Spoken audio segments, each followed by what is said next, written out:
yeah, I thought like you'd go for the gusto right off the bat. Well, I've got literally 81 bullet points of notes about this movie.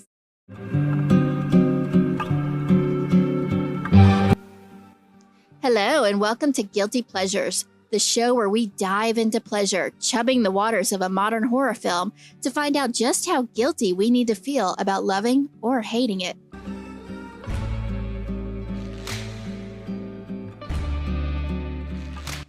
Kelly, do you need us for this one, or do you just want me to turn the mic on and let you run? Let me cook, as the children say. just let me cook. I think I took more notes for this movie than any other movie we've done so far. Big same, Jack. Same. Hands down. Yeah. There was a point about maybe a third of the way through where I was like, it has to be almost over now, right? And so I paused it. Same note. And I was like, oh shit, there's still so got fucking like 45 much minutes movie left to go. In this fucking movie. 5, 4, 3, 2,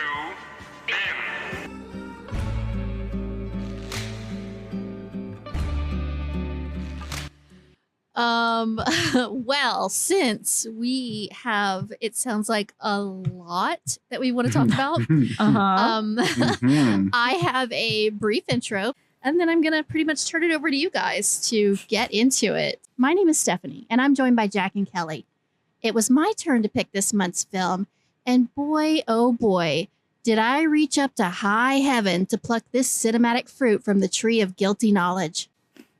Now, before I get started, I want to say that after Kelly's batshit crazy December pick, Santa with Muscles, she really raised the bar for what a guilty pleasure should be. Because of that, I resolved to step up my game this year, and I did my best to meet this challenge head on. Thus, I've brought something quite special to the table today. So, what are we watching? And oh God, why are we watching it?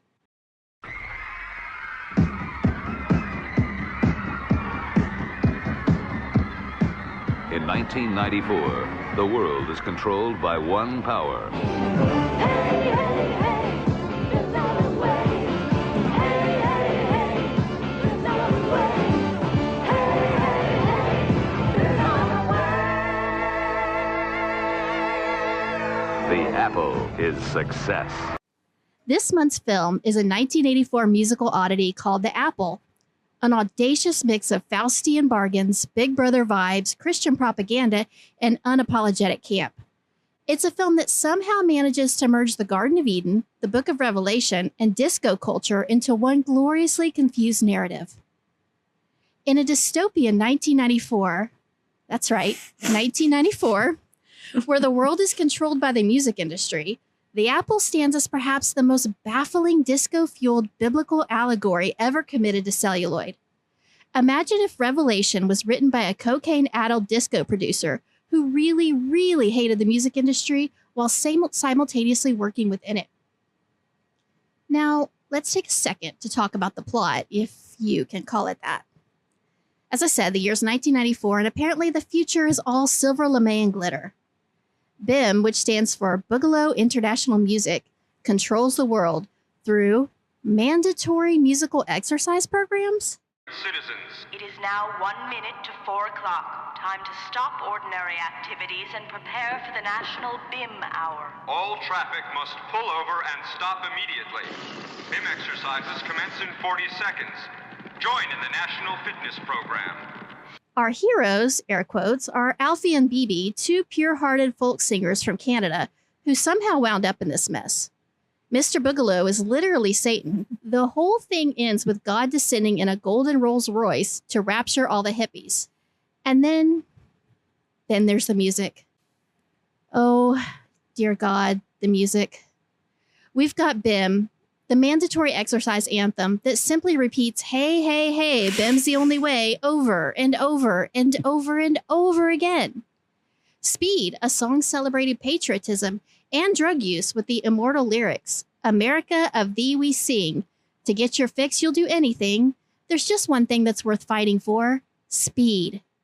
And finally, a song called Coming, a sexual innuendo-laden disaster that makes Love to Love You Baby sound subtle.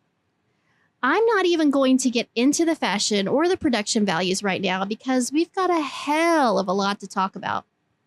So with that brief introduction, let's get into it because this one is an actual train wreck. The Apple brings you everything. What about happiness? All right, guys. As always, we have to do a very brief preamble and discuss if this was a first-time watch for everyone or if you have any experience with this film before entering into this contract with the devil. Kelly, what about you? Sure.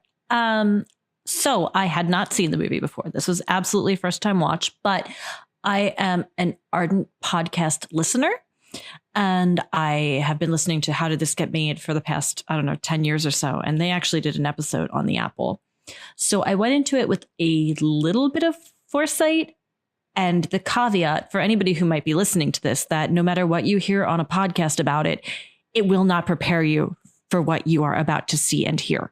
I've never even heard of this thing. This came completely out of left field for yeah. Yeah, thanks for that. So went in completely blind, which, I mean, maybe best way probably. Yeah, I was gonna say maybe that's probably for the best because, I mean, I think if you kind of have preconceived notions that even though if somebody may say, hey, like go in with low expectations, like you now have an expectation that's set. You can't help it. So, I mean, I'm always a fan of going into things blind anyways, but especially something like this, like obviously if you're listening to this podcast, you're going to get all the dirt anyways. But yeah, I went into this completely blind. As is my usual, I was exercising while watching this movie. And there were times like where I literally had stopped cycling or stopped rowing or stopped lifting because whatever fresh clusterfuck was happening on the screen left me like literally dumbfounded. Jack, can I ask you one question? Mm-hmm. Yeah, go for it. When Hey, Hey, Hey, Bim's on the Way was playing and you were cycling and like working out, did you think like, yes, I'm like fucking into this now. I am in the zone. Did you feel the power of the Bim hour? I have a note that says I couldn't stand 5 fucking seconds of that song. If it had been an hour, I'd have gone on a spree. I would have gone fucking postal. It's just interesting to hear the impact of the BIM exercise hour song in real time. Yeah, it did the opposite. Like I stopped cycling because I was like, what the actual fuck?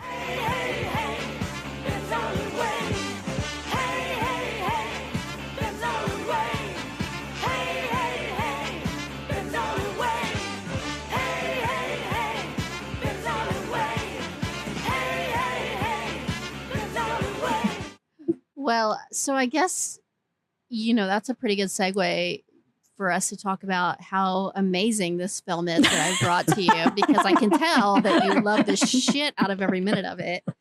And I'm ready to give it the justice that it deserves. Okay, well, if I can kind of throw a potential opening point onto the stage, I would just say that like this is a movie that starts with a song.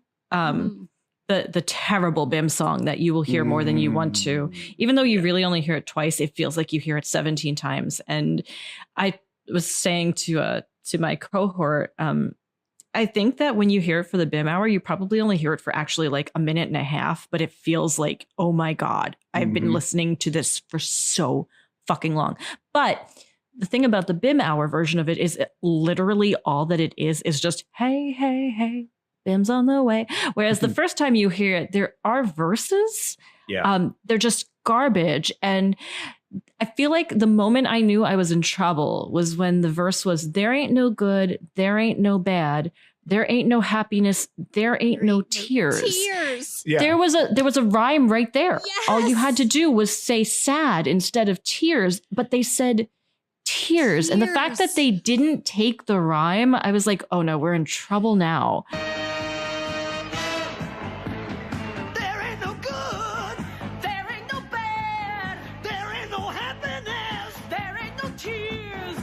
Like there was an obvious right choice and they chose not to take the obvious right choice.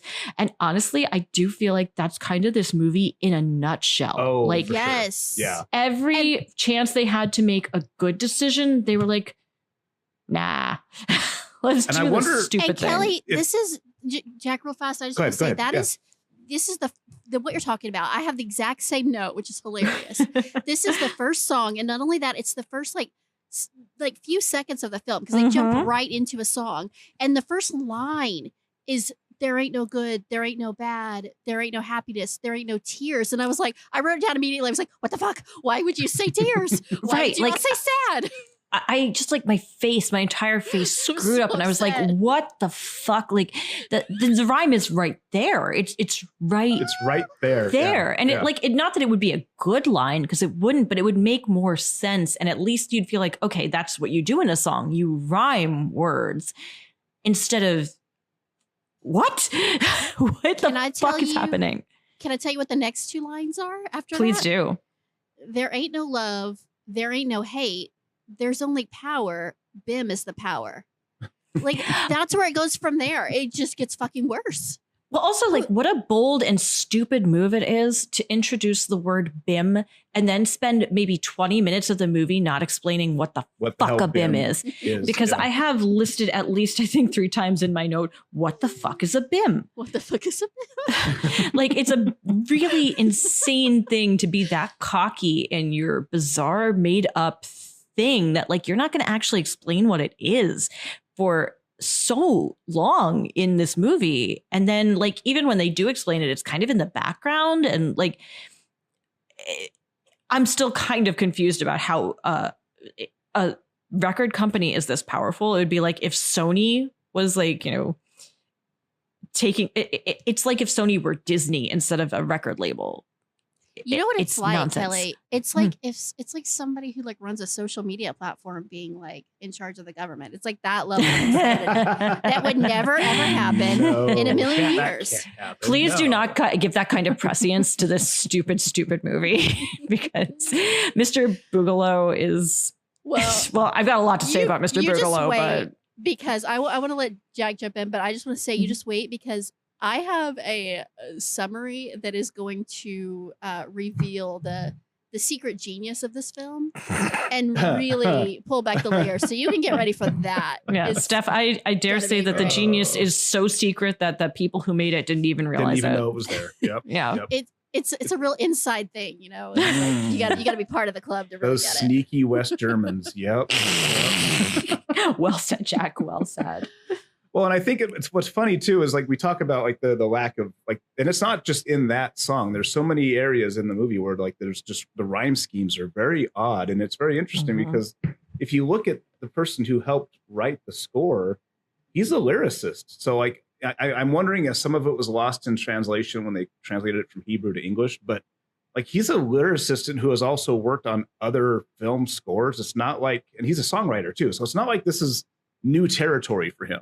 You know, so Mhm. it's just very odd in a plethora of odd stylistic choices. It's just one more really fucking weird stylistic choice to just throw into the bucket with the rest of them. How crazy is it that this movie is supposed to take place in 1994? Like, doesn't it feel like they should have pushed it a little bit further in the future, given when it was made? Like, Yes. it Yes. feels like to me, given when it was made, 1994 wasn't nearly futuristic enough for the kind of like wild sea change and paradigm shift that they wanted for this movie.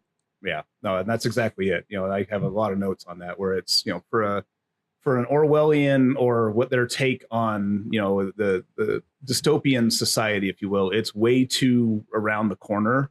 Mhm. And the retrofuturism works very much against it in that regard, where like you watch movies from the 50s and 60s or 40s and you look at their take on what the future was going to be like, and they're throwing it way in the future. And of course, none of that came to pass and it's nowhere near close, but it's forgivable. Where Mhm. this one is really, that's just 14 years in the future. And it's like every single stylistic choice in this movie would have made more sense if you had thrown it 50 years in the future or something. Right. Give it some room to breathe, because Mhm. then it's like you're not knocking on the door already to that future that you're committing to the screen. But it's funny because we talk about the futuristic take on it and stuff, and how, you know, I guess and then maybe it's a cultural thing, right? I mean, this was written by as Israeli, I think, and then filmed in Germany, right? So Mhm. it's there could be a lot lost in the translation there, you know, but I was thinking about like, this is what the future was like. If this was what 1994 was going to be like, Just give me the cyanide capsule now. Just take me out in the field and put me down, because I would rather live and die in like the dystopian ageist society of Logan's Run than spend one single goddamn minute subjected to the Apple's retrofuturism and listening to those fucking songs. Mm-hmm. Okay, well, speaking of the songs, I think that since Steph picked this, we should maybe address the elephant in the room, like head on, trunk on. Steph, did you like any of the songs in this movie? I mean, so okay, so like is an interesting word.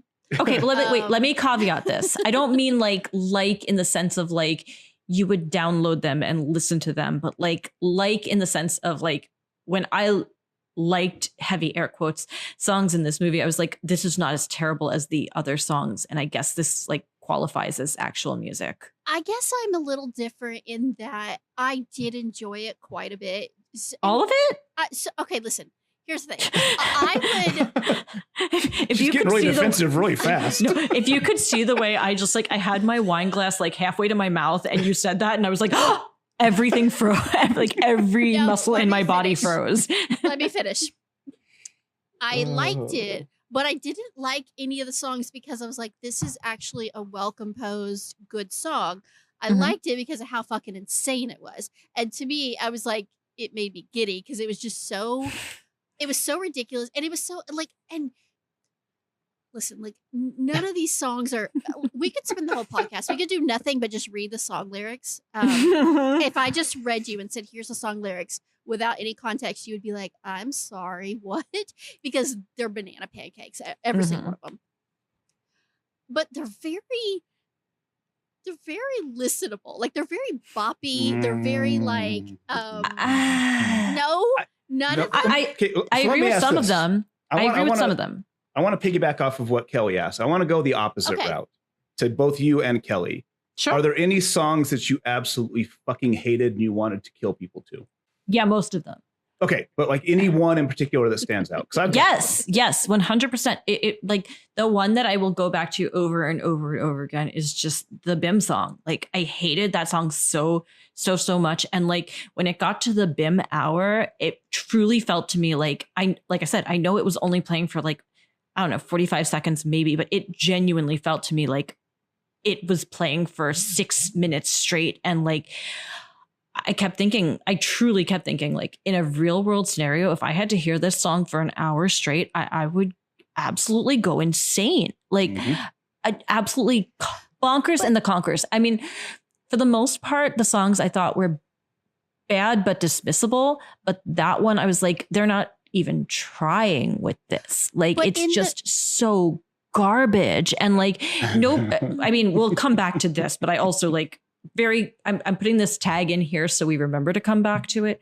The idea that like every citizen just knows the choreography to that song is so insane, like so fucking next level crazy. It's whatever. We'll come back to it. So I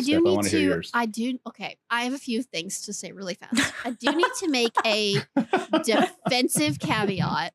Okay. And hear me when I say that I understand that this is not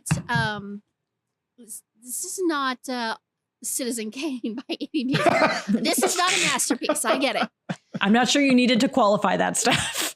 But yeah, that goes without saying. I think if you watch the film in the context of the fact that the head of BIM is the devil himself, that I'm not saying anything actually makes sense because nothing truly makes sense, but it makes some bit of sense in that, like, this is a version of hell and people are being controlled and manipulated. And, you know, there's like with the stickers that they have to wear and stuff. It's very, it's very sort of like mind control-y. And it also kind of potentially could explain why everything would like change so dramatically so quickly. It's like if we were going to suspend our belief and accept that the devil is going to, you know, present himself on earth and really like get involved and try to create his little kingdom on Earth, that like some weird fucking shit would be happening, right? And it would it would suck, and it would kind of be it's kind of supposed to suck. Like I think that Bim, I don't want to give him too much credit, but I think it's supposed to be kind of hellacious. I think that's sort of the point. I hear what you're saying, but I think you are actually giving him too much credit. I think so too. I'm going to refer once again to one of my all-time favorite movies, which is Phantom of the Paradise. And that again, I feel kind of like this movie is Phantom of the Paradise for idiots. Like one of the things that has to be taken into account. Taken. Steph, love you so much, and I want to be clear. I love your ability to defend anything, anything at all. But like, I do think that even with the caveat that like maybe there's some level of intentional like irony. If you are making a movie musical, it is imperative that the music actually be kind of good, even if it's supposed to be bad, if that makes any sense. Like you are making a movie musical, and part of that is the hope that people will buy the soundtrack. You know, it's part of that, and parcel is the idea that the songs have to be, even the songs that are not good, have to be at least good enough that people want to hear them again. And I don't think for the most part this movie passes that bar, because even the ones that I sort of liked, I will tell you that like I'm looking at my notes because I have them up, and we're only up to note 19 for the record.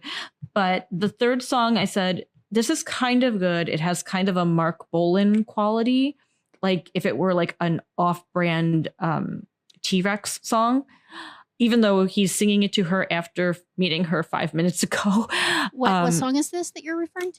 It's the one. Her. Yeah, he's trying to seduce her. Is it the apple? No, it's before that. I don't think so. No, it's when they're at the party, Steph, when BB and Alfie have just gotten to the party, and then suddenly, like super abruptly, Pandy Tandy, whatever his name is, takes her outside and is like, "Oh, hey, girl, look what I got going on here."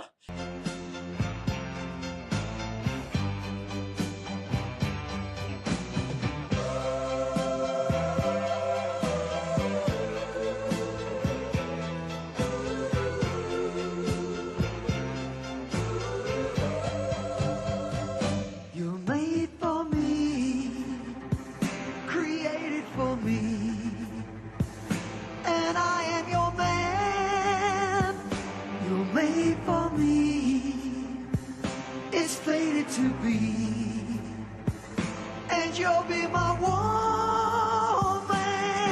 And she's like, you're gonna okay, have to sing it for me. I'm sorry. I can't. I don't remember it. I mean, like arguably one of the worst representations of the music in this movie is that I can't remember almost any of it. Like it just didn't stick in any way. But like that was a song that while it was happening, I was like, I guess this is okay. Like I don't mind that I'm listening to this. And if I heard it more than once, I wouldn't want to like punch somebody in the face versus the Bims and the Way song, which I hated so aggressively. And I truly, you guys can disagree with me on this, but like I hated the folk song too. And I like folk music. I still felt like this is just like the worst version of this. I'm really surprised that neither one of you is calling out the literal worst song in this movie, though. Which one's that, Jack? Which is the worst? When Mr. Boogaloo is Oh my God. Yes. a master, and he's love got that song. black people in his chorus that are talking about being chained and whipped. There are two black people in the chorus singing about being chained and whipped by their master. That's only because we have we white guys singing, mind you. Like the only reason I haven't mentioned that yet fuck? is because I haven't gotten that far in my notes yet, Jack. Why am I the darling of the BIM elite? Why does everyone fall at my feet? Could it be because I'm so sincerely sweet? Yes, I know how to be a master. Cultivate the need. Grab them by the greed. Slaves are guaranteed. When you know how to be a master. But I promise you that was 100% in my notes. Oh and my God. At one point when that song was happening, my mom and I just looked at each other and we both went, I'm very uncomfortable right now. That movie got way too aggressively racist way too quickly. It felt like somebody should have stopped this, like in editing some, but like also, I mean, if we're talking about Mr. Boogalow's bad music, like he has a song called shit, what is it? It's something about like in 1994 the industry like I can't remember exactly how it goes, but it has the most awkward rhyme scheme and it fits way too many syllables into a short phrase. And show business. I think it's called show business. I think so. And it's like it's way too many syllables in way too short of a period of time. And there's the very confusing part of like, usually in a musical, you're aware of the fact that like, this is sort of happening in a heightened reality. Like it's outside of it. But like at the same time, Ballet 2000 is performing to it and it's supposed to be happening in real time. So like, you can't really tell like, is this supposed to be genuinely, authentically happening? Or is this in the kind of otherness of a musical in the worst possible way? Yeah, he's no Sondheim. The person who wrote this, you can't fit that many syllables in unless you're Sondheim. Life is nothing but show business. In 1994, we fight for the spotlight. We kill for encore. And I have a note on the ballet because that whole scene where they're like in the BIM building's lobby, there's like a whole fucking circus hanging out in there. And I thought, like, isn't this the music industry? Isn't this like a record label kind of building? Yes. Oh my God. Yes. It's like the horror version of America's Got Talent tryouts is what's happening in this fucking in the foyer. But I love how anything I say with this movie with love is take it with a grain of salt. But I thought it was very amusing how the Ballet 2000 had literally zero ballet for the entire bit of its 5-minute choreography that felt like 15. There is no ballet in the Ballet 2000. There's a tap routine on top of work desks, but there's no ballet. Also, why are they Ballet 2000? It's 1994. 1994? Why are they Ballet 2000? That sounded even more futuristic, I guess. I guess so. Okay, so just gonna like dig into my notes a little bit here. Actually, I want to comment too. Like that. Oh, please. I got vibes from this. I don't know. Do you guys watch It's Always Sunny in Philadelphia? Yes, I live in Philadelphia. Well, yes, you do. But like this actually, if there's one good thing that came out of this movie, is it actually made me want to. Not that it takes a lot to make me want to go back and watch Always Sunny. I love Always Sunny. But it made me want to go back and watch the episodes of Always Sunny where they're doing the Nightman musical, Dayman and Nightman, right? And the better music. They're when Mac and Dennis form a 70s synth rock band, or even like the dance number from the Aluminum Monster versus Fatty Magoo. At least those songs and the choreography was catchy and fun, and the costume choices were good. Like come on, even Always Sunny can do better than this $10 million disaster. Like, please, come on. Well, according to my mother, the choreography is actually pretty good, and I felt really bad telling her that I didn't agree. So I didn't agree. No, it was pretty good. Neither did I. But our official stance is that we agree because she's a nice lady. I have been in community theater productions with more pizzazz and better choreography. You guys, like this is like a train wreck for sure, but it is like an entertaining train wreck. I thought, like, I'm surprised that you guys are like. No, we have differing opinions on what entertaining is. Okay, so wildly differing. So much hostility in this episode. Can I mention some of the things that I found like distracting on a really kind of micro level? Yes, if you'll let me read you some song lyrics afterwards. Absolutely. I can't wait.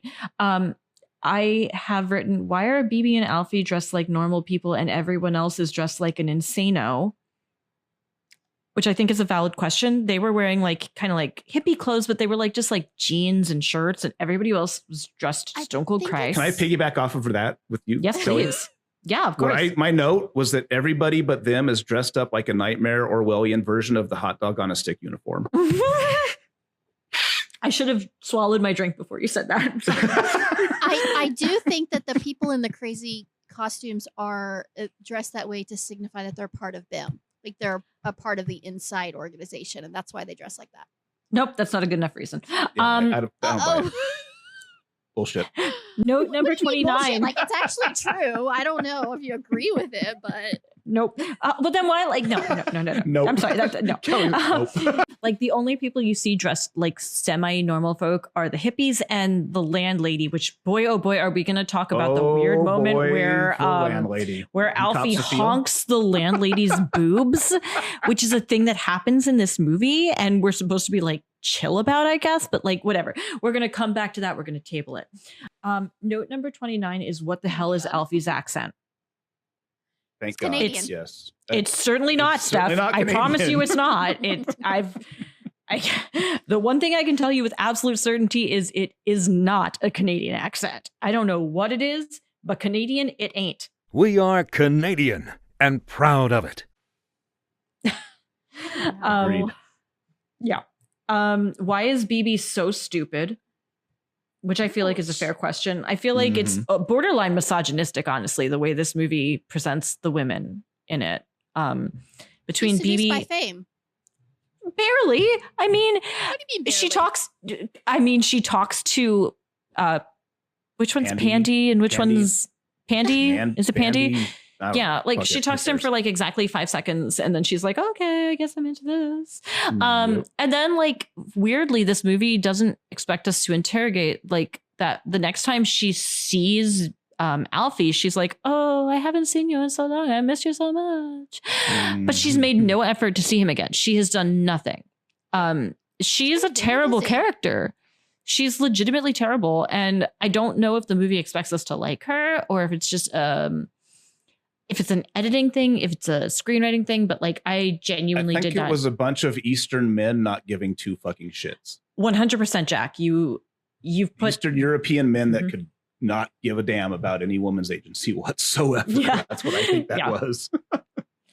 I'm gonna cede to you in a Steph sec, Stefan. So sorry. I like a Steph sec. That's a I want to nice just branding I thing. want to bookmark this idea, and then I'm gonna just totally cede the floor to you. But I want us to come back to the bizarre descent into hell dream sequence. I guess it was where Alfie and BB seem to be Adam and Eve, and Boogaloo is maybe Dracula.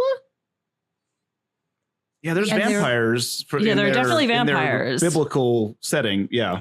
Yeah. Okay. So I'm going to pause that and then I'm going to throw it to Steph so she can do her thing. Well, it's a wonderful, wonderful segue. It's like you set this up for me perfectly because this is where they sing the best song in the fantastic album that I unironically would like to have on vinyl if anybody would like to find it and send it to me.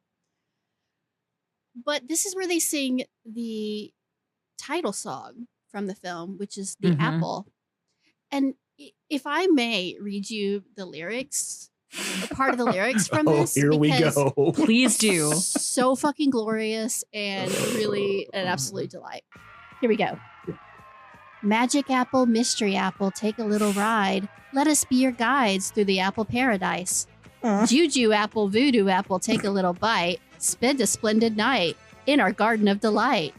And then here's the chorus, my favorite. It's a natural, natural, natural desire. Meet an actual, actual, actual vampire. Let the apple set your soul on fire. Actual, actual vampire, guys. And then the bridge, the fucking bridge, guys. You'll be hypnotized and you'll be demonized, but you'll be paralyzed, so you'll be victimized. You're fascinated, captivated, losing your mind when we cast the apple eye on you. Holy apple, sacred apple, take a little chance, get into the trance, and join the apple dance. Fucking gold. Meet an actual vampire. Steph, I say again, I love you, Oh but I my don't God. think that had the impact you thought it was going to. And this is about the time in the It podcast did where on we the consider audience, getting her you committed. guys. I It feel did like on you the actually audience. like kind of cut your own argument off at the knees. Yes. Because those are terrible lyrics. They are Yes, they are so but they're bad. so bad that it's like They're not so just- bad it's good. They're just so bad they're bad. So You're bad it's just bad. gobsmacked that it's happening, and Well, that's true. I had to listen to it several times. I was like, I'm sorry.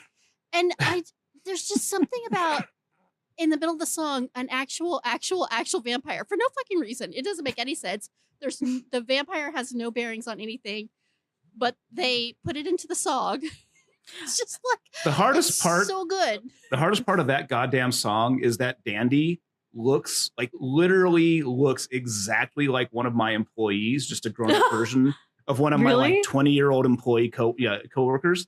So watching one of my employees strut around on stage in that glittery fucking ass-bearing Speedo was god awful, because it's like he looks just like my employee, my coworker, and it is terrible to see him like It's so grown up funny like you that. say Oh that my because God. I have 2 notes right in a row about this song.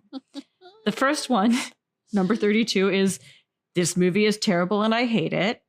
And then the next one is Dandy based on Roger Daltrey and Tommy? Have either of you seen Tommy? Yeah, I actually have a note about Okay, all of didn't that. you think that. I felt like he Yes. looked a lot like Roger Daltrey Yeah. and Tommy. And I did a little bit of research because I wanted to do literally anything besides watch this movie. And Tommy came out first. So it would make sense for them to think like The Who was big.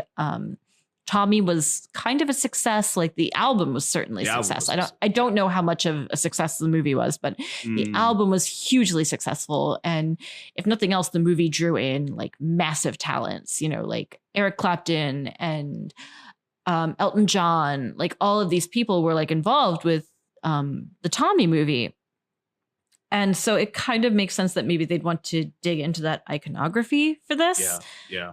with the caveat that Dandy's a stone cold piece of shit, like a real garbage can of a person. And I wrote repeatedly that like in the duo of Dandy and I'm sorry, what was the woman's name? Pandy. Pandy. Yeah. She has so much better of a voice than he Oh does. yeah, she's like, actually good. she's a Yeah. great singer. She's actually an incredibly talented vocalist. And I don't know like who she owed money to that she had to do this movie, but like she's very gifted. She's very pretty and she's a good enough actress and she's a good She's got vocalist. presence. Yeah. Yeah, she has no reason to be in this movie versus everybody else who I felt like, yeah, this feels like your ceiling pretty much.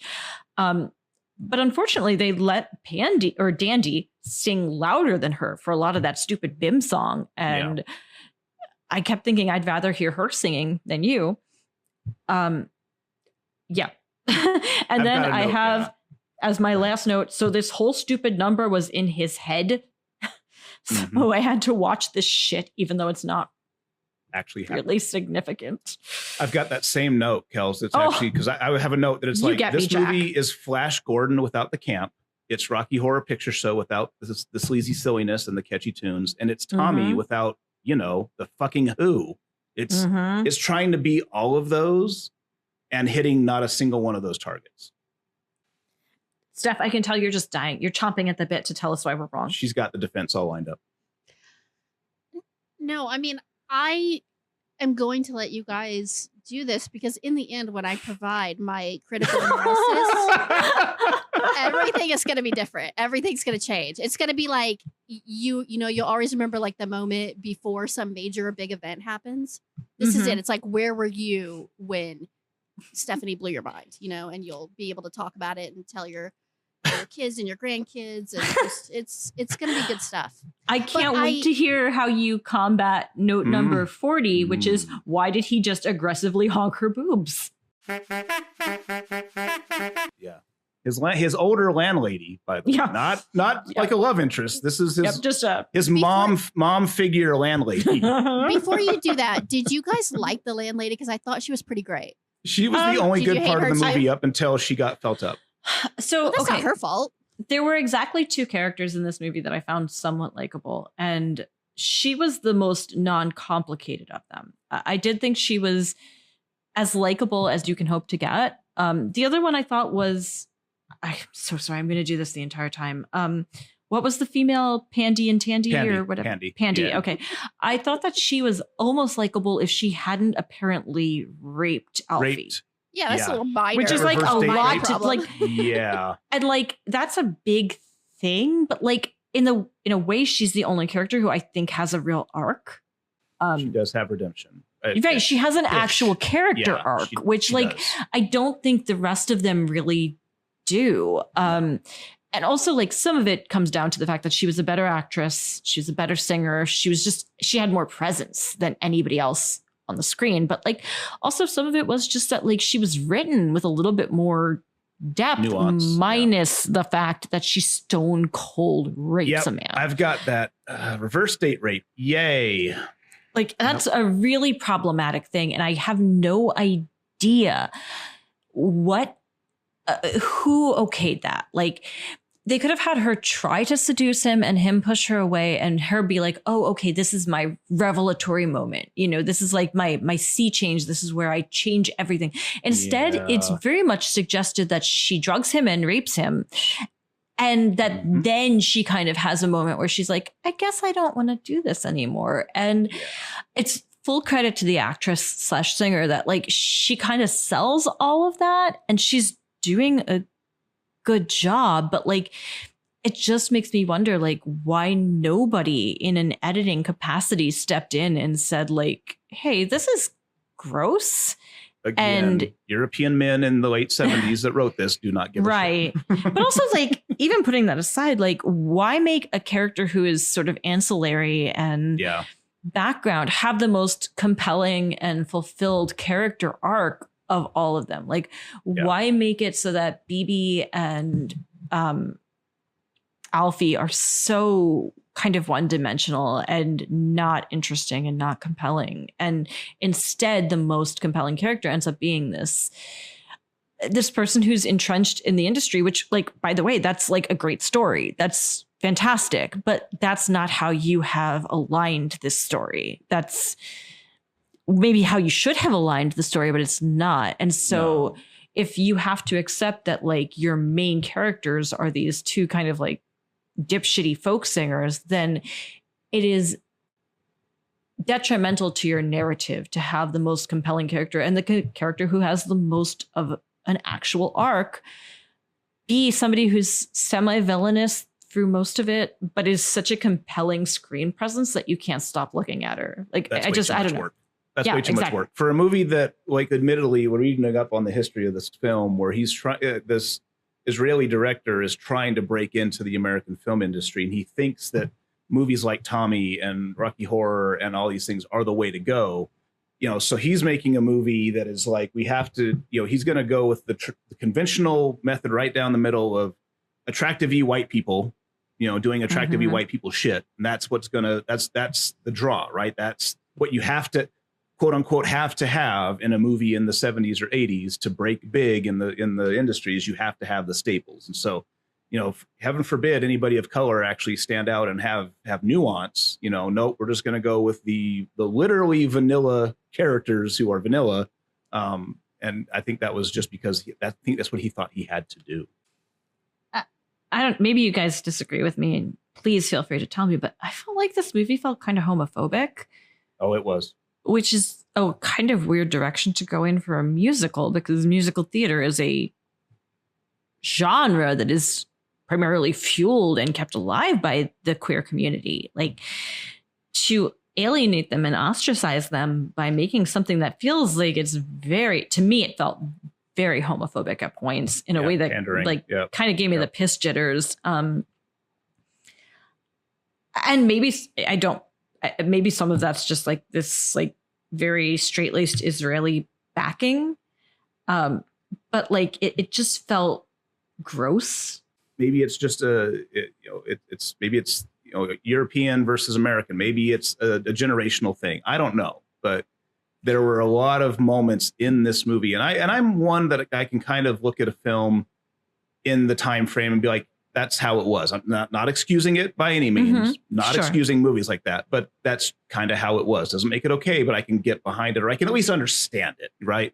Where this one, I was like, this one's really kind of like pissing me off, like at times, where it's just so either it doesn't know, or it just doesn't care, or it's actively being mean, trying to, any one of those, various levels of bad. But this movie had scenes that were legitimately making me angry. And that doesn't happen a lot in movies. I can get emotionally invested. I can cry in movies. I can laugh, whatever, but I don't usually come away from a movie with like with feels, like I'm pissed off or I'm upset or something. But this one, there were a few choices in here that really made me angry, and that was definitely one of them. Yeah, I think like in a weird way, like the whole idea of a woman being able to rape a man feels a little bit like something that maybe some Eastern Europeans would be like, this is not thing. This is not possible. Like, no. The woman cannot rape the man, you know? But like, I think that like, I hear what you're saying about watching a movie through the lens of the time, but like, I also feel like you can't totally divorce it from the time you're watching it in. True. You know? Yeah, you can't. And so like, while I do understand that maybe this movie was made in a time by an Eastern European who was like, no, it's not a problem. It's fine. It's fine. Yes, boner is not problem. Like, we still have to see it through the lens of like, well, but it was a problem. And like, it's really upsetting actually, and terrible that the only character you've truly made sympathetic also ends up being a fucking rapist. Like, and like, this is one of the few moments that unfortunately humanizes Alfie, who is mostly kind of a dick. I don't know if you guys agreed with this, but like, I felt like he was kind of terrible throughout most of it. Like, I did not like him. I did not think I was leading man. Yep. Yeah. Like, I didn't think I was rooting for him. I didn't really care about him. Like, I just felt like, okay, so you're just this guy who's like trying to write a great song, but like your song is terrible. In a weird way, at the risk of opening wounds, the closest I can think of is that it like kind of struck me as like Roger in Rent, who's like constantly talking about like writing a great song, and then like the song he writes is kind of shit. Yeah. But like he's also not going to do anything to get work. You know, and like, I'm not a capitalist girl, but like at the same time, I felt like, dude, you're not doing anything. Like, and you're not talented. You're not good at what you do. And he you're kind of believes in himself, and he's trying to follow his dreams. Sure. That doesn't make him a bad dude. Jeez. Okay. Well, Steph, you've been like an absurdly good sport. Like she has been like an absolute saint. While Jack and I have fucking ranted and raved. So yeah, this is supposed to be fun, guys. You guys are being really like I'm having fun. I'm having a great time. I'm so sorry, Steph. I'm having a great time yelling about this movie. Same. But please jump in now and defend, and then we'll tell you why. Well, and I want to preempt Steph's defense with one of my own. I'm going to say that this movie did get one thing right. They got one thing right. This movie did predict the rise of the furries. Oh, so, kudos on this movie for predicting that trend coming up. You know, I also think that like if we're going to give credit where it's due, I think that the guy who played Mr. Boogaloo was kind of fun. Kind of great. Like, I think so I thought too. the actor was he's pretty the only fun. one who knew like, what movie he was in. Yes, yes, exactly, Jack. Like I thought he got it. Yeah, he knew what he was in, and he had fun with it. That's one of the things I was going to say is that like, all right, listen, this is clearly, I hear what you're saying. This is clearly a product of its time. And unfortunately, like,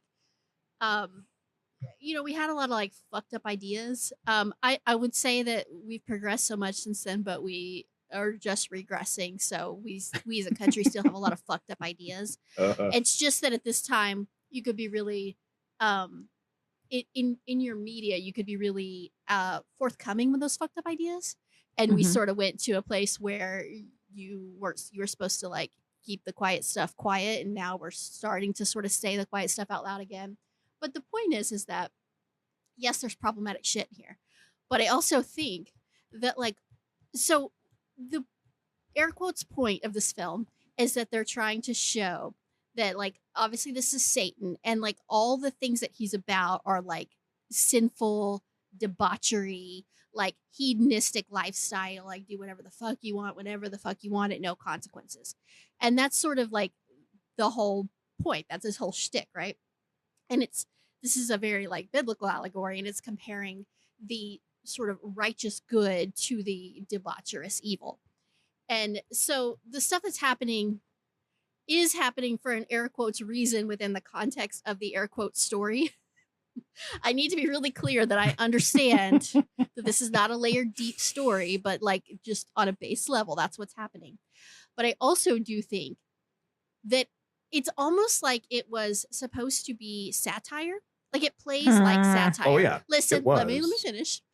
If it was satire, I would totally be like, yes, like it's pretty fucking great for satire. I do believe it's supposed to be sincere. Like I do believe that that's not the case, but I think that like a lot of films, especially like marginalized, especially like the queer community, have reclaimed a lot of films that were at their time like problematic, but they reclaim it because they're like, you know what? I know you meant to be a bigoted asshole, but you actually accidentally like created characters that were like the evil characters are way more fun and way more like entertaining and flamboyant and like over the top in a kind of really delicious, silly way. And you know, they're like the ones that are creating like the music and the spectacle of it all, right? Like, and I know you guys didn't enjoy the spectacle, but if you were somebody who did enjoy the spectacle, even like ironically you could enjoy it, then you sort of have to give credit and say like, all right, these like bad characters that you're trying to say are the problem are actually the only ones that are like remotely interesting and fun and entertaining. And so it sort of backfires and you can reclaim it in that way and be like, yeah, like I know you're trying to be homophobic, but these queer characters are actually like way better and cooler and more fun than your straight arrow characters. And that's kind of fucking awesome. So I just want to say that because I get where you're coming from and you're not wrong, but I think you can reframe the paradigm if you choose to do so without giving these filmmakers credit. I would say that. I think this movie, the writers, I think intended if you read some of the history on it, they intended it for it to be more of an Orwellian kind of dystopian, and they still wanted it to be a musical, but they really wanted that darker tone. I was kind of thinking like this, I almost could see the vision that they were trying to go with like a musical kind of Clockwork Orange, you know, which would have probably worked a little better, you know. And I think with the writers versus the director came in and rewrote almost every single thing and made it kind of this corny mess that we got, where I think the framework is absolutely kind of that dystopian story. And like you can kind of see the glimmers of it, right? I mean, the framework is there, and it's a shame that didn't make it to the screen, because I think they either had to go more serious and kind of really lean into that dystopian, or they needed to go more camp. One way or the other, they needed to go one of those ways. They didn't, and I think that's what ended up hurting them. So many moments where I felt like this movie could have been powerful, and then it just fucking wasn't. Like instead it all feels like this, like, again, I hate to use this phrase, but this boomer nostalgia of like, well, it was better when everybody was just a hippie. But also like within my notes I've got, are these hippies Fraggles? And the bachelor's quarters, in what world are hippies not just fucking each other all the time? Like, why would there be bachelor's quarters in a hippie compound? Like, the whole point of hippies they're Christian hippies. But that's not a hippie. That's like, hippies were free love. That was like a really big part of their thing. Like, but also like, I just don't like free love the for whole, God. I don't like romanticizing the past in that way. Like it kind of gives me the heebly-jeeblies, and that might just be a me thing. But like, I feel like when you get too hung up on romanticizing the past, you are ignoring the many, many, many things that were bad and wrong about the past, and the things that we have moved past. And to me, this was just 100% like romanticizing a different era and pretending that like every bit of futurism, every bit of moving forward is bad. And I hate that. To me, I hate that. I hate what I have become. I'm so sorry I have to pee. I had a rebuttal, for God's sake. She was so mad that she had to go pee. Jesus That's Christ. how upset she was.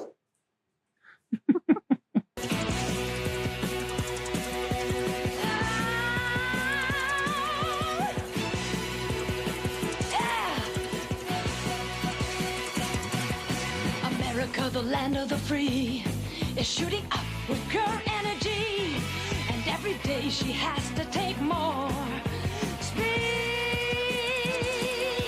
And I know you're loath to give this film a modicum of credit, and I get it.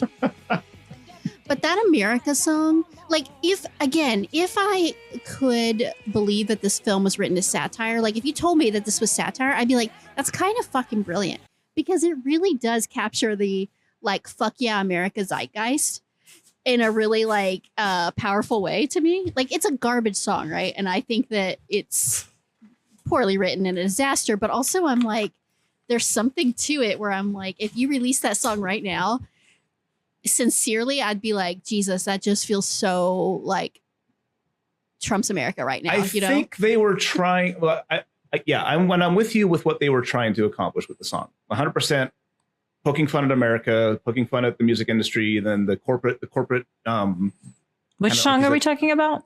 The Speed. Speed's one of the best songs in the movie. But it's just, I think it's, if you look at, especially like there's another film I reviewed for the website that took place in the 80s, and I can't remember what it was, but it was kind of that same dim view of, corporate America. And, if you're a suit, you're evil, right? If all this, like to Kelly's point, if it's technology or if it's any kind of futuristic, it's evil, and so I think I get what you're saying, Steph. I don't necessarily disagree. It's just Speed, really. I mean, of all the things that they could have been slinging at America in like the late 70s, first part of 1980 is really like, I don't think that's really the right call there. I think too, like part of the problem is that narratively, none of that is earned. Like we haven't seen enough of BB to feel like her fall from hippie purity or whatever into futuristic drug culture or whatever is poignant in any way. Like you don't feel, I don't feel connection to any of these characters. Like it is so disjointed and there is no sense of like, of a character arc. And with her, like it really takes us from, we meet her. She sings one song with Alfie. Then she immediately falls into temptation with Andy, goes down that road, has some success in that scene, and then randomly sees Alfie again and is like, oh no, they've been keeping me from him. What? And we're like, well, we haven't seen that. Like you haven't, as the screenplay or as the movie, done anything to show us that like she has missed him, that she has been thinking of him. Like none of that groundwork has been laid. So like it just, none of it feels earned. None of it feels like it's been built up to. None of it feels like I give a fucking shit. Like all of it just is kind of slapdash and haphazard. And I don't know. Maybe you guys felt differently, but like, did you care about any of the characters in this movie? Because I didn't. No. Like, I'm going I to jump just on what you said earlier that BB is dumb, right? Because BB is like, fucking dumb. So I don't know about you guys, but at the end it felt of the movie, misogynistic to me. All of it. It did. But at the end of the movie, if a weird, bearded, homeless-looking Manson family reject motherfucker with a curved dagger on his hip was like, "Hey, come with me into this dark cave under the bridge," like that would be a no. Yeah. And she's like, "Okay, nope." Like, BB, you are fucking moronic. Yeah, like, it's 100% the difference between hey, come into this bridge versus hey, come under this bridge. He has a fucking like curved dagger on his hip, and she's like, sure, let's go under that cave.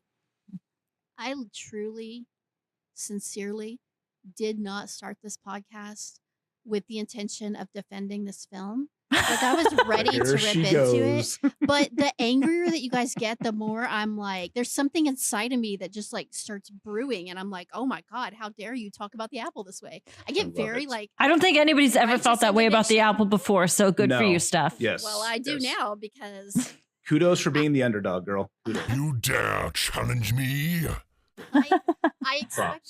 I expected you guys to be like, ha ha ha, it's a silly, rompy, fun, ridiculous film. I did not expect the level of rage, the level of like, fuck this film and the horse it rode in on. And now I'm like, oh no. Let's put her like, let's put this TLDR, right? This movie is only an hour and a half long, start to finish. Like literally not even that. It's under an hour and a half. but it feels like 5 times that long. Easily. Yeah, for Kelly sure. and I talked about this earlier. I checked the timestamp like Multiple halfway times. through, thinking, oh, I've only got about 10. I've only got about 10 minutes left to go in this movie. And it's like, no, you've got 45 fucking minutes left to go in this movie. Mm-hmm. Every single scene. I goes kept on pretending to way have to too long. pee Yes. so that I could pause it, so that I could see how much time was left. And it kept Yes. being the same amount of time somehow. Can I make a confession? Of course. Mhm. Please do. After I first watched this film, I think I watched it 4 times in the span of about 2 days. So What the it's hilarious that you guys are like, oh my God, it was fucking 12 hours in my life. I would have and I wanted aged. to die. I'd Wait, be guys. retirement age if I watched it that many times in a row. Before we go any further, guys, I want to take a very real moment here and say, Steph, are you okay? No, well, I'm definitely not okay. And the fact that you don't know that already is shocking to me. I mean, I've got a sense of it, but I did not realize it until you said you watched The Apple 4 times in 2 days. That changes everything. Like, there's not okay, and then there's like cry for help okay. And I feel like to she needs to be committed. In my world, everyone's a pony, and they all eat rainbows and poop butterflies. That's beautiful, Katie. Wait to hear Stephanie defend this film against my ode that I wrote. Oh, I did shit, not you write wrote any an ode? poetry. I wrote an ode. Oh, Yes. fuck I did not write any yeah. poetry. I just counted on my notes to convey everything I did, which is Do you know what I think is mostly fantastic? terrible. You're like, I have 74 pages of notes, and yet in none of those notes did you write down the character's name of Dandy or Pandy. You're always like, I've got so many fucking notes, but you're like, who the fuck is this person and what's their name? And God damn it. I'm like, Kelly, are all your notes just like fuck this movie, fuck this movie, fuck this movie over and over again? I'm going to be totally honest with you. I don't know what all of them even are referencing. Number 61 is, why is Gandalf here? Oh, then- and see, I put Tom that God? Bombadil. Oh, Tom maybe. Bombadil. Literally, my note was when he wakes up after getting date raped. Yep, I was that like, was it. how did Alfie end up at Tom Bombadil's hippie commune? Okay, Like, that was who I called Gandalf. Yep. yeah. And then number 62 is just, what the fuck? So I don't know exactly what I was That's the- talking about. That Kelly, could that's have been the movie anything start to throughout the finish. entire film. That is literally the runtime. 64 is, so Pandy is a girl's girl. That came out of nowhere. Why is she trying to help BB after raping Alfie? So, I mean, this is all nonsense. I believe in Pandy's defense, I believe that she was under the same spell as everyone else. I think everyone there was under a spell. Not that any of this is justified, granted, but I don't think she had agency. So that makes her character a little bit less like disgusting, and it's okay for her to be somewhat sympathetic, I believe. I think you're probably right, but I also think you're doing more movie than the work did. More work than the movie did. I do a lot of movie. Yes, I you really do. try to movie hard as often as possible. I mean, throughout the movie, I have multiple notes that say I just don't really like Alfie, and like he's supposed to be the main character, and I feel like he's kind of like caustic and hung up on the idea that like his music is really good when his music is really bad, which again is one of those situations where you need to have a Paul Williams.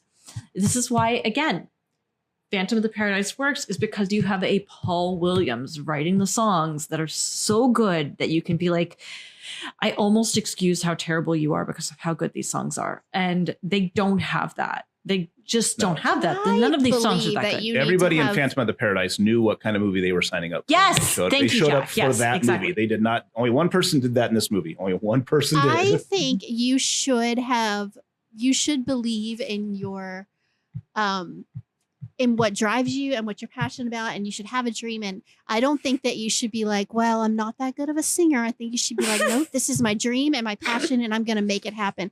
And I think we need more of that. And so I don't think you should be cynical about Alfie. Wait. Hold on, Steph. Hold on. I believe that you are going to make the case later that Elon Musk types shouldn't just figure, oh, well, I'm smart, so I should be able to do whatever I want to. Okay, that's a totally different thing. No, it's not. Different. If you're saying it's the same thing to be like, well, I'm a terrible singer, but I think I'm a good singer, so I should be allowed to be a just singer. gotta Like, believe. it's very much the same thing, actually. But he's not demanding. He's not. It's not like he's like trying. He kind of is, Steph. No. He's pretty pissed off that everybody's not giving him record label. Like he's pretty mad about the fact that people aren't He giving even him goes off on that disappointed. poor record guy. He's like, well, is it good? Is it bad? Is it shit? And the guy's like, that's not what we're looking for. He's like, well, fuck you then. You know, like, Yeah, exactly. And no, like dude, when he fuck honks, you. when he honks his landlady's boobs, he's like, well, because nobody's giving me the money I deserve. Like he is doing such white guy privileged nonsense in this of like, also his songs are terrible stuff. They're legitimately bad. Like they're right to tell him his songs are bad because they're bad. Kelly, in the universe of this film, like I just, okay, hear me. I need you to hear me out. What's a good song in the universe of this film? I don't fucking know. Calm down. Calm down. I need you to hear me out, okay? Hear my Let me full get the popcorn. question Hold on. and then respond. I'm fired up. In the universe of this film, Mm-hmm. the most popular song is Bim. Mm-hmm. So he has every right to believe that he deserves an opportunity in a landscape that celebrates that level of like atrocious mediocrity. He's at least trying. He's pouring heart and soul into his songs.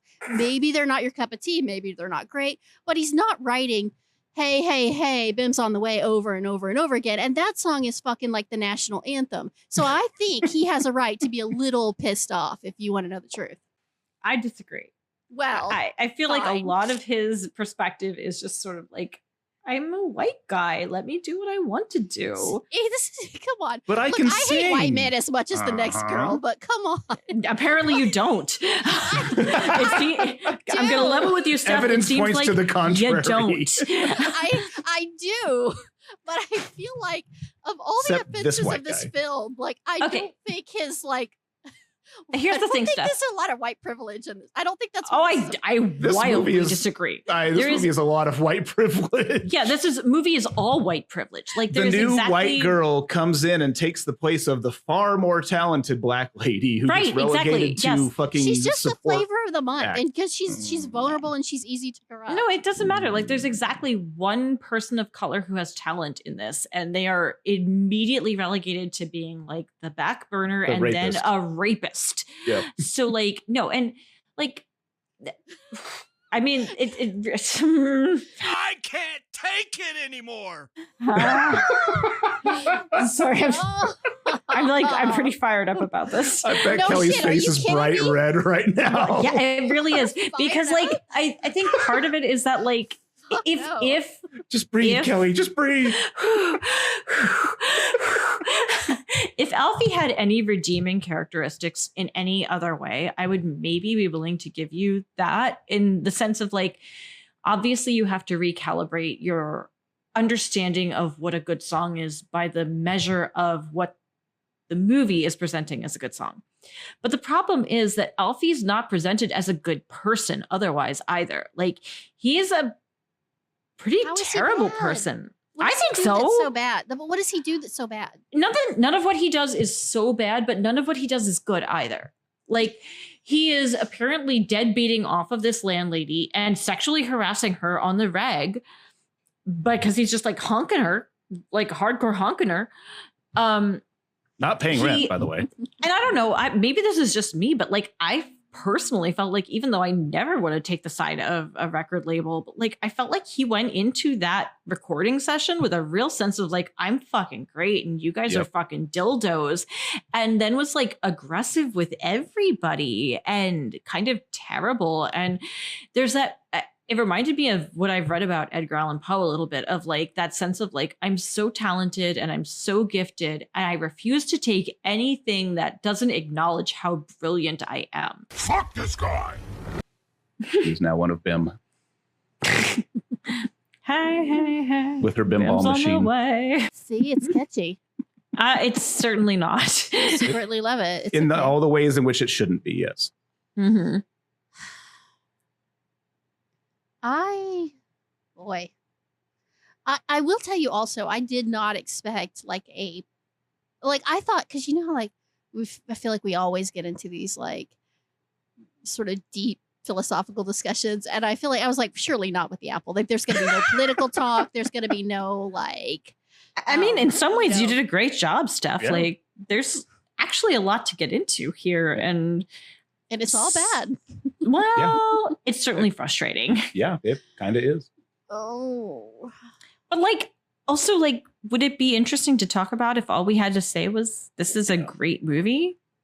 I don't think it would. Or if it was just meh, because that would be worse. Yeah, exactly. Right? Indifference is the like, worst. If it's just meh, like we wouldn't have anything to podcast about. Yeah, agreed, Jack. Like it's better to be fired up about something, I think. I just didn't expect so much rage. I'm a little bit worried that in some weird way our rage has only made you like it more. I think we have reinforced, yes. It absolutely has. And I'm gonna be honest, that's a me problem. Like there's something fundamentally wrong with me that the angrier you get, the more I'm like, how fucking dare you? Do you know what I'm saying? Like I would never in a million years have defended this film to anyone at any point, but I don't believe you. Because no, seriously. If you were just casually like, it was stupid, but whatever, I'd be like, yeah, I was stupid. But like the angrier you get, the more what's wrong with me? The more I'm like, oh my God, how dare you? How dare you speak ill of the apple? And I just turn into a psychopath. No, it's interesting to me because like I'm like you in a lot of ways, Steph, in that like I'd rather like something than not like it. Like my perspective is I go into something hoping that I'm going to like it. But this was really hard. All right. I am fascinated by the way this is bringing out the full-on devil's advocate in you, Steph. Right. She's digging in. Like the heels are in and the claws are out. Like she is digging in. Yeah, I can't imagine you actually think this is a good movie. I don't think it's a good movie. Like, I don't think she just doesn't hate it like we do. I think it's fun. I had more fun with it than you guys did. It didn't piss me off. I want to be very clear. I had almost no fun with this movie. I had negative fun. Me too.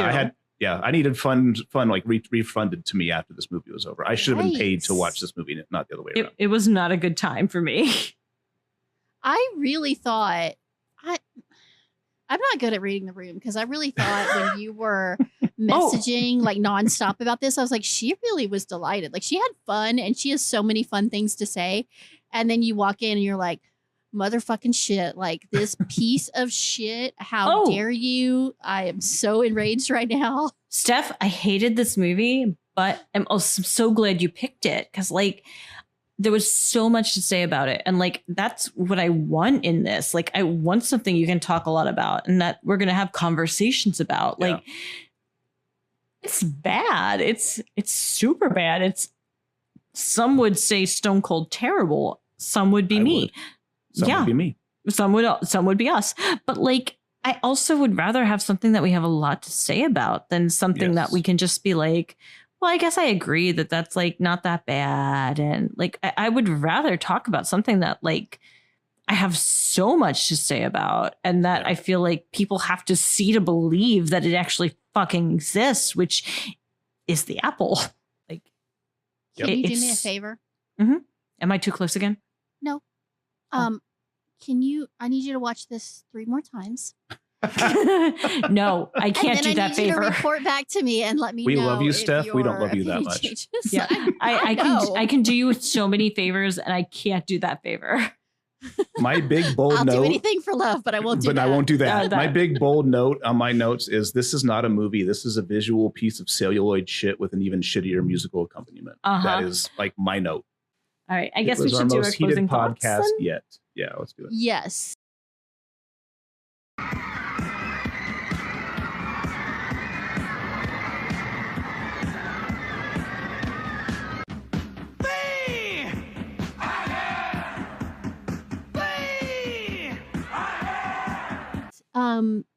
So if you don't mind, I have a little thing that I want to do.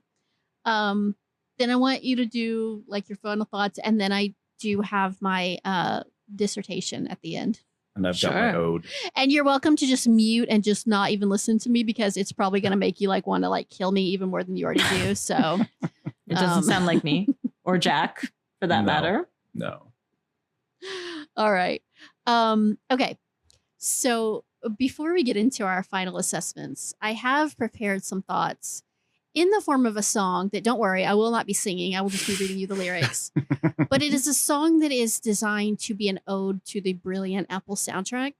You've got an ode too. We've got 2 odes. I do. tonight. I didn't expect. Wow. I really didn't think anybody else would bring an ode to this thing. I'm very surprised that you did, Jack. I didn't so bring am I. shit I mean, legitimately, so am I. But I had some lyrics that I didn't couldn't bring pass shit. up. So All right. So we're gonna have. I mean, I think it's kind of fucking great that this film, that is maybe the most hated one we've ever done, has 2 poetic odes written to it. Like, that's kind of fucking amazing when you think. And about that's it. where we're hear at, it. folks. Yeah. That's how far we've devolved. Okay. Well, mine's not really an ode. It's just a silly little number. But here we go.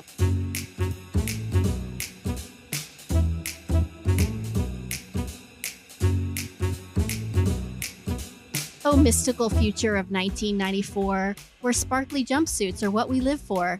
Mr. Boogaloo's got a devilish plan to make everyone dance as badly as they can. The apple, the apple, the apple. What did I just see?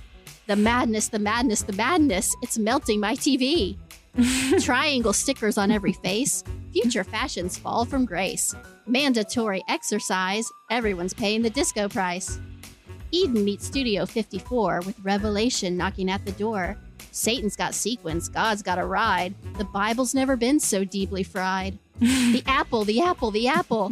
What did we learn here? The madness, the madness, the madness. It's really crystal clear. When Satan runs records and God drives a car, you get the best, worst film by far. Hey, hey, hey, the apple's gonna get ya. The end. I like how you ended it That without was a better rhyme. than the entirety was of that perfect. movie. Yes. Yeah. Yes. Better than the entirety of the movie. And yours and mine God could bless you. almost like fit together. That's scary.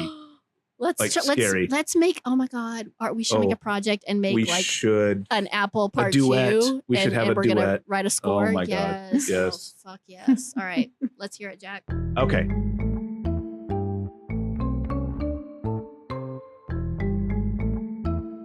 An ode to the apple. Oh, apple, dear apple, you are not the apple of my eye. I was promised a glam rock opera, but the apple was a lie. This festering, frenetic failure is an affront in every frame. One director's misguided attempt at earning Hollywood fame. From the acting to the music to the costumes that made me wince, a worse movie could not exist, not past, future, or present tense. This film could be used for torture, like a streaming Guantanamo Bay, but it would render the detainees speechless, nothing at all to say. This 90-minute disaster should have stayed up on the shelf. Oh, Apple, dear Apple, you can kindly go fuck yourself.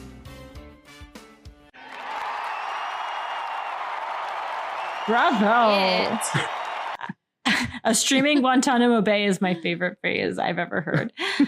I feel so bad because truly, while both of you were doing your thoughtful analysis, is all I could think of was that my version would just be "fuck you, the apple," and I stand by it for the And record. that's okay. Well, yours, you could write the BIM song that's in You the could. soundtrack, and yours could Yes. just be like, "Hey, hey, hey, fuck you, fuck you, fuck you. Hey, hey, hey, this sucks, Apple this go sucks, away, this sucks." something. Yeah. Yep. Oh, yeah. Just over and over again. Sure. 1 hour. 1 hour. You, of that. you were both so thoughtful and so just so good in your takedowns, and all I can say is I really hated this movie. I hated it so much. So not a guilty pleasure, just full on guilt Oh, well, or pain or suffering. This is I mean, even like- guilt. This is shame. This is what shame looks like right here. like come back to me on that question. please. I've got some thoughts, but come back to me on that question. Okay. Who do you want to start with? When do you want to share your thoughts? Well, who do you want to start with, Steph? Well, Jack, do you have thoughts beyond your ode, or is that your thoughts? I have shame, and God damn it, Yeah. I want my life. I want my I hour and think- a half back. That's what I've got. I think our poetry was our thoughts, Kelly. That- so yes. yours So it's up would to be in me? the form of It's- prose instead Bring of it home, poetry. Kelly. Yes. All Bring it right. Well, I don't boy. have any poetry, so bad news, everybody. But if we're using the metric of guilty pleasures of there being any degree of pleasure, I could happily say that it is not. It is not a guilty pleasure, but it is a movie that happened to me. I watched it. I saw it. It's something. I'm not totally angry that I saw it. I think in some ways I'm glad I saw it, but like also I hated it so much. And if this podcast serves any purpose to anybody who watches it, like I feel like the service that I can provide to you is to say, please don't watch this movie. Save yourself. Spare yourself. You don't need to do this to yourself. You deserve good things. You deserve happiness. Watch something you like. Watch, anything that brings you joy. But please don't watch this movie. And that's my assessment. You sound like you're in literal pain. You're like, please. I was honestly, you. Please, sir. If you may I care have about me some at all, more? you won't do this to me. We've watched so many Save movies. yourself. And I've loved watching them. And I even in its own very, very weird and perverse way, I loved watching The Apple. But I am doing it because I get to talk to two of my dearest friends about it then. And if you don't have the recourse of talking to people about it, there's just no good excuse. Yeah, you're going to hate it. And you're going to think, boy, I wish I'd spent 90 minutes of my time doing literally anything else. You could have spent 90 minutes of your time baking cookies. You could have spent 90 minutes of your time watching something you liked. You could have spent 90 minutes of your time masturbating. Like you could have spent 90 minutes of your time doing literally anything that brought you pleasure besides watching The Apple, which it will not. Go watch The Phantom of the Paradise. Yes. Oh my God. Yes. Please watch Phantom Go of the watch Paradise, that, which not is a this. functionally perfect movie with such great music. Or go watch Tommy. Or go watch Rocky Horror. Yeah. Yes. Yeah. All movies with great music. Yes. Where if nothing else, you'll think, boy, I'm glad I heard all of those songs. Whereas with The Apple, you'll think, boy, I wish I'd have heard 0 of those songs. But anyway, I had a good enough time watching it for the context of this podcast. Like I really loved getting to talk to you two about it. It was so fun talking to you two about it. I just would never watch it without having had a reason to watch it, if that provides any clarity. All right. Steph is like firing up. I have one more thing I need to do. I need you to promise we're still going to be friends after this. We're always going to be friends. Okay. I don't know. You might be saying that a little too quickly because this might be the straw that broke the camel's back, but we're going to do it anyway. Okay. Here we go. There is so much that I could say about this cinematic marvel, but I'm going to bring back a segment where I provide a thoughtful analysis of a beleaguered work of art and I make a case for its profound philosophy and cultural relevance. So, without further ado, I bring you The Apple, a misunderstood masterpiece of metaphysical cinema.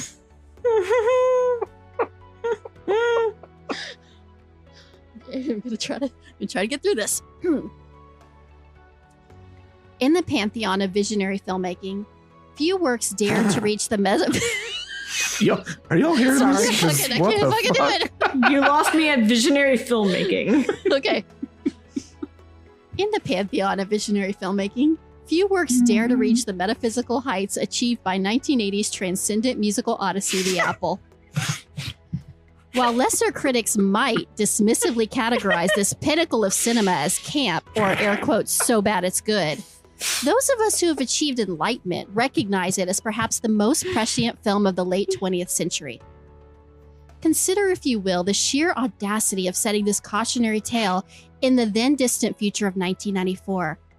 Lesser artists might have chosen a more distant future.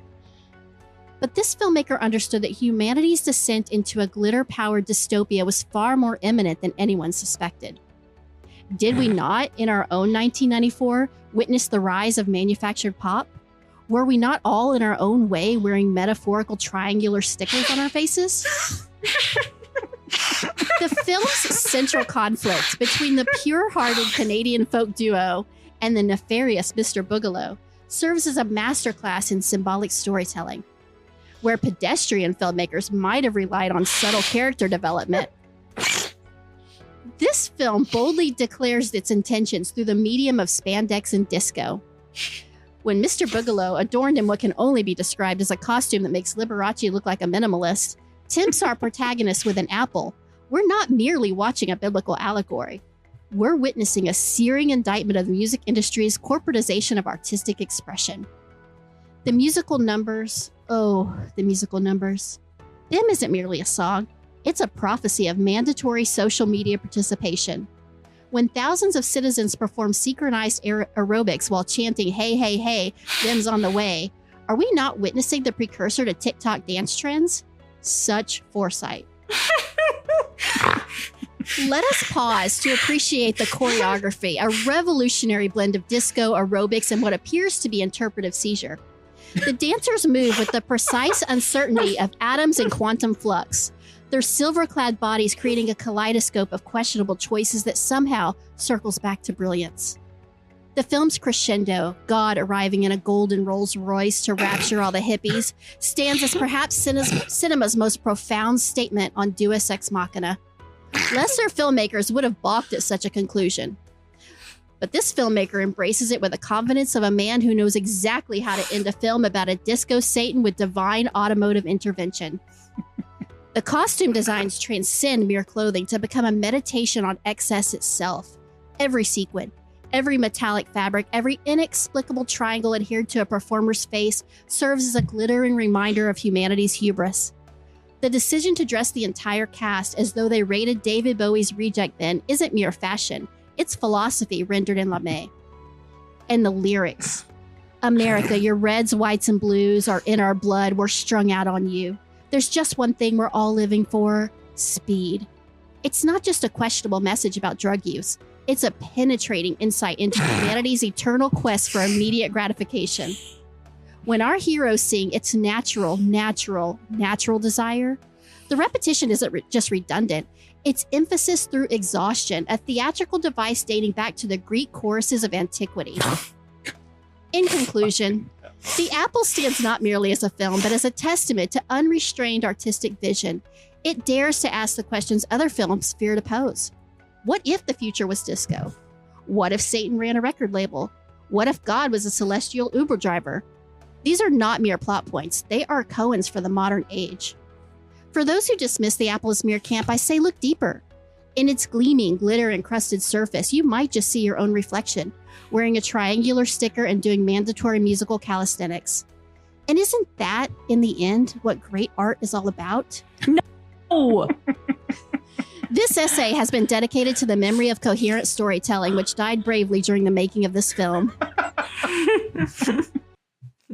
The fucking end. It's official. If I get accused of murder, I want Steph to be my lawyer.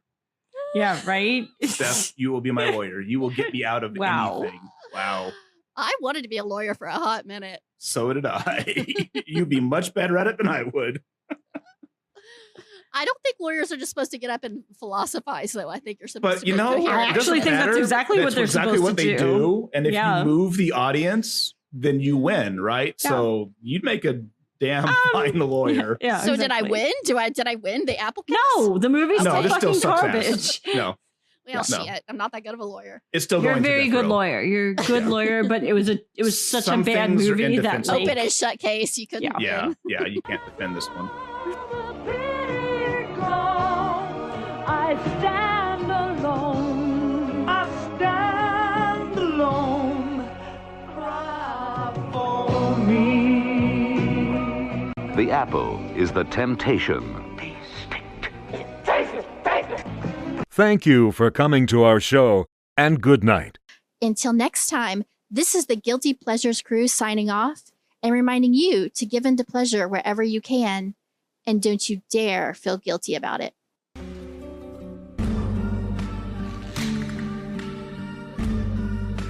We did it. We did it. Did that happen? Holy shit. We got to the very core of the apple. We talked about the apple for 2 fucking hours.